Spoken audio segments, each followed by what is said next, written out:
Во завршна фаза е реконструкцијата на патниот правец Градско Росоман, со истиот потек работено е до Дреново, а активностите продолжуваат и кон Фаришката клисура. Следниот зафат на јавното предпријатие Државни патишта ќе чини 35 милиони денари, пари кои ќе бидат искористени за рехабилитација на патниот правец Кавадарци Росоман, најави денеска директорот на Државни патишта Александар Стојанов. Скоро е завршена реконструкцијата на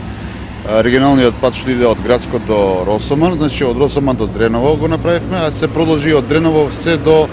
Фаришката клисура, значи уште едно 10 милиони денари, вложивме таму. Воедно, штом ќе завршат машините кои што се моментално работат на клучката кај Градско, веќе ќе започнат активностиве за рехабилитација на најоштетените делови од патот од Кавадарци до Росоман.